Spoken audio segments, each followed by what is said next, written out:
In this video, we're going to take a look at how to design an ad flyer like this. And this is coming up.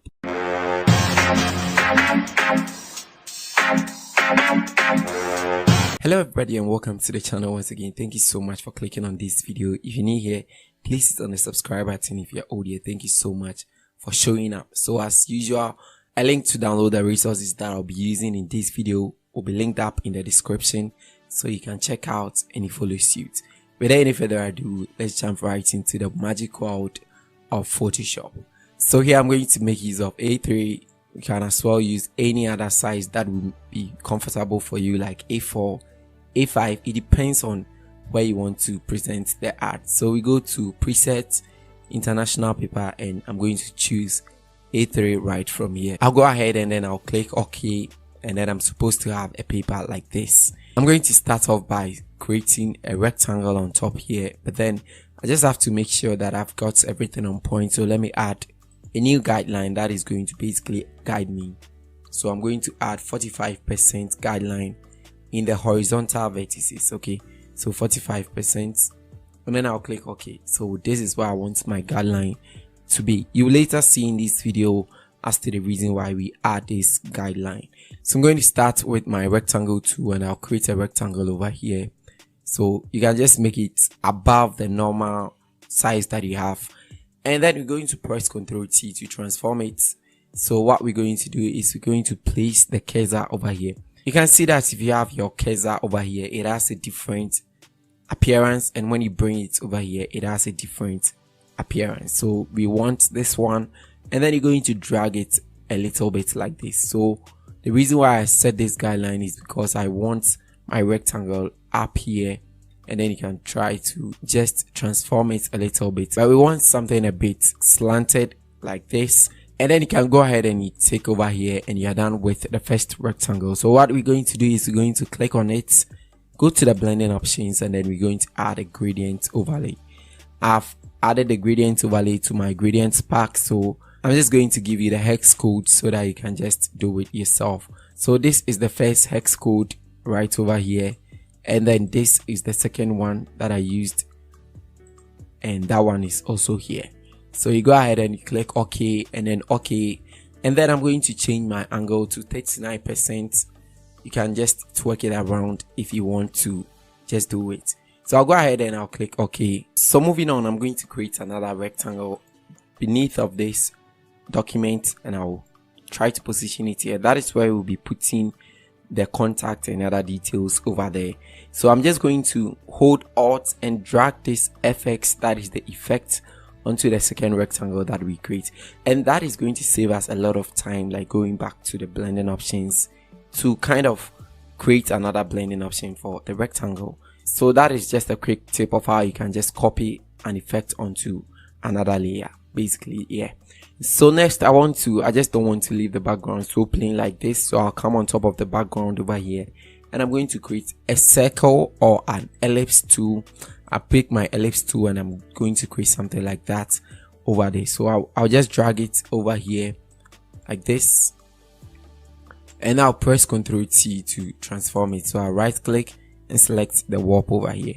So the warp is going to help me to kind of tweak it like this, and I'll leave it over here just like that. So basically this is what I want to have, and I'll press Ctrl J to make a duplicate, drag it over here, press Ctrl T, and I'm going to flip it horizontal, and then I'm going to send this one here and leave it right over there. So these are going to serve as our background, so I'll just go ahead and group them by pressing Ctrl G, and then I'll group this called background. Next off, I'm going to add on top of this some couple of text. So I'll go for my text tool, and the first font that I'll be using is called Poppins. I'll leave a link to download it in the description. So Poppins over here, I'll change the color to white, and I'll click OK. So I'm going to increase the size to make it a little bit bigger, and I'm going to add the name to it. So it is going to be, so basically it is Top Gentleman. So I'm going to press Ctrl A, and then I'm going to change this one to semi-bold italic, and I'll make sure that I press Ctrl T again to transform it to be a little bit bigger, because it is going to serve as the main heading, and I'll press Ctrl A and center it over here. So I'll press Ctrl D to deselect it, and I'll bring this one down a little bit like that. Let me zoom in so that you can just get a glimpse of what I am doing. So next off, I'm going to duplicate this one by pressing Ctrl J, and I'm going to drag it down over here. I'm going to increase the size a little bit and change the perspective to like something bold without that italics, and I'm going to change that one to shoes. So I'm going to type shoes, but then the shoes, I want to make the SH, and instead of the O, I'm going to replace it with that shoe itself, and then I'm going to type the ES over there. So basically the O here is going to be replaced with a shoe pretty soon. So I'm going to increase the size to about 160 or something, somewhere around that area, just to make it a little bit bold and like this. And I'll press Ctrl A to make sure that this is centered as well. So I can still increase it up a little bit, it just depends on you, or you can better still select this all. And I'll go to the toggle character here and close this one up a little bit to about -40, so it can become a little bit close. Okay, next off, I'll right click and go to the blending options, and I'm going to add a drop shadow to it. So I'll drop a shadow around this one, and I'll click OK. You can just copy the same shadow like we did first, hold Alt and then drag the effect onto the top gentleman so that you have the shadows around that also. So what we're going to do next is we go to the resources or the files that I'm using, and I'm going to bring in my first image. So this is the image that I use. I'll just drag and drop it inside of Photoshop on a different document. And what I'm going to do is I'm going to double click over here, click OK, and then I'll go to my quick or magic wand selection tool, make a selection around this image, and then I'm going to delete it. So when you press on delete, it is going to delete that one for you. So I choose the polygonal lasso tool, and I'll go to refine edges just to make sure that this is a bit refined. About 10 will do, and this one is going to be around 0.005, and I'll hit enter, and I'll make sure that I press on the delete button a couple of times just to make sure that the edges will be cool enough to be used on this one. Next off, I'm going to pick my move tool and move this one onto the main documents that we are working on. So you can see that we have a couple of edges, but that will drag into the white shadows or the white space over here, so you don't have to really worry about that. Alright, so I'll press Ctrl T to transform this particular shoe, and I'll make it a little bit very bigger. So like I said, this has to be in this one, like the white, so that the shadow doesn't kind of like becomes a problem for us. So you can increase it up a little bit like this, and then you have to drag your shoes also here just to make sure that it just fits, and then you can space this one out, and then you close this one up a little bit like that. So the shoes is going to be in the middle, serving as the O for us. I hope you get the concept. So I'll come back to my shoe layer, and I'm going to press Ctrl L to add some couple of levels to it, just to make it a little bit dark to kind of be the same or complement the background that we are using.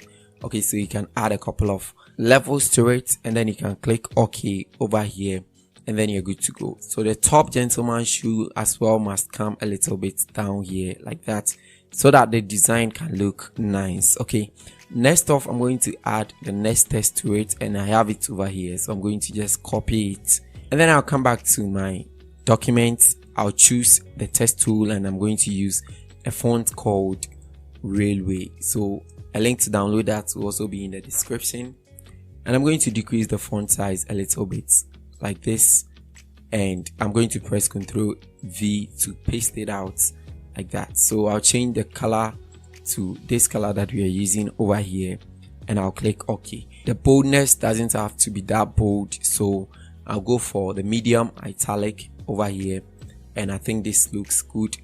So I'll try to transform it a little bit more like this, and I'll press Ctrl A, and I'll make sure that it is centered over here. I think we can just make this one the semi-bold italic, and this looks good, and we can try to transform it a little bit smaller and push it up small again. So next of what I'm going to do is I'm going to right click over here and select my rounded rectangle. I'll make sure that I have my radius to 150 from here, and then I'm going to create a rounded rectangle. And then I'll leave it over here, and I'll make sure that I press Ctrl A to make sure that it is centered as well. So what I'm going to do is I'll come back to my backgrounds, the backgrounds that I did, and the rectangle, I'm going to copy that layer style onto that rectangle. Because the interval is wide, what I can do is I can right click on this one, go to copy layer style, and come on the rectangle, the rounded rectangle over here, and then I'll right click on it and paste layer style. So basically you can see that the gradients that we have on this has been copied onto this one as well. And then what I'm going to do is I'm going to add a text to it. So this is the text that I'm going to add, available to all sizes. So I'll copy it, and then I'll make a duplicate of this text, make sure that it is on top. So I'll drag it on top of the rounded rectangle here, and then I'll edit that to this, so available for all sizes. I'll just bring it over here and change the color to white so that it can be visible for you all to see right over here. So that is pretty much very simple, and then we push it up a little bit over here. Next off, I'm going to add the shoes that we have. That is about 4 or 5 of these shoes. I'm going to add it over here. So what I'm going to do is I'm going to use my rounded rectangle over here again. So I'll make my first rounded rectangle here. I'm making 4 of them. So I'll make the first one like this. The color is definitely going to be white, but you can just choose any color for it, of course. So I'll right click on it and go to the blending options, and I'm going to add a drop shadow to it. So you go to drop shadow and you add a drop shadow. You make sure that the size is increased up a little bit like this, and then you decrease the opacity so that it wouldn't be that much visible. So I'll click OK, and then I'll make a duplicate, 4 duplicates of them.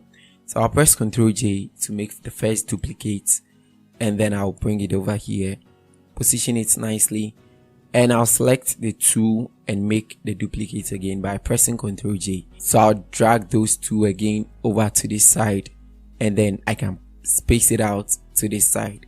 Looks good. I'll select the first one starting from the first rounded rectangle, and I'll select the last one. I'll press Ctrl G to group them, and I'll press Ctrl T to transform them, just so to make sure that it is within the document that we are working on. So you transform it like this, and you can press Ctrl A. You center it to make sure that it is within the document that we are working on. If it is, you just have to press Ctrl D to deselect, and then you are good to go. You can place it over here. So inside of these rounded rectangles, you're going to place the shoes available here on them. So what we do is we open the group over here. You choose the first one, that is this one. On top of that one, we're going to add a shoe. So I'll go inside of my resources and I'll bring the first shoe over here. I'll drag and drop it inside of Photoshop like that, and I'll right click, rasterize it, right click again, and then I'll create a clipping mask. So it is basically going to fit into that particular rounded rectangle only, and we press Ctrl T to make sure that it is transformed so that it can be very visible for us to see like this, and you can open it up a little bit like that. So you do the same thing for the second rectangle. You pick the second rectangle. You have to make sure that you turn on and off the eye over here to make sure that you are on the right rectangle, and then you go into your resources, and then you're going to bring the second one. This is the second one that I used, so I'll place it over here. Make sure that it is clip masked into the rounded rectangle. Press Ctrl T, and then you're going to transform it over here like that. So you have it here, and then you can just transform it to make sure that it looks good over there. You do the same thing for the third and the fourth one. Once we are done with that, we are almost done with the design. So the last thing that we're going to add will be the contact details and stuffs like that. So over here I have the contact details, and these 10% discounts should be added. So I'm going to push this up a little bit like this, and then we're going to add another text beneath of this one. So I'm going to add a text here, and I'm going to use Acrobat for that particular purpose. So I'm going to select Acrobat, go and copy this one here, and then I'll paste it right over here. So I'm going to change the color to this dark over here and click OK.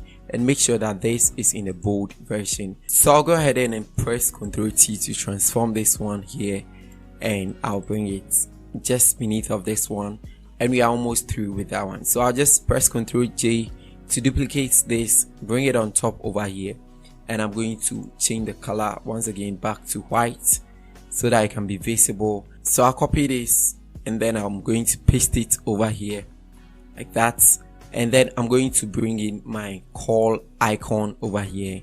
I'll drag and drop that into Photoshop, and I'm going to resize it from here, and then I'll make sure that it is just around this side. So what I'm going to do is I'm going to make sure that this one is resized very carefully and placed around this side. So I'll go ahead and right click on this one, rasterize it, and go to the blending options, and I'm going to change the color to white. So I'll change this one to white as well so that it can be visible, and I'll click OK. Lastly, I'm going to duplicate the number, and then I'll drag it beneath of this one. I'm going to select this one that I've written over here, that is the top gentle, kind of the motto or something like that, and I'm going to paste it over here. So I'll select it all and paste it right from there. Any other thing that you might want to add to this design to make it look so great will be out of your own creativity level and stuffs like that. So basically, yeah, that's it. That's how to create a very simple shoe advertising flyer for your company or your corporate body, any other thing that you may want to refer it to. Thank you so much for sticking around and watching this video. Please don't forget to like and subscribe, and don't forget to check the other videos, advertising videos. I'll link some of them in the description, and on top here you can click on them to check them out. Once again, thank you so much, and I'll see you guys in the next one. It's Innocent here, and bye.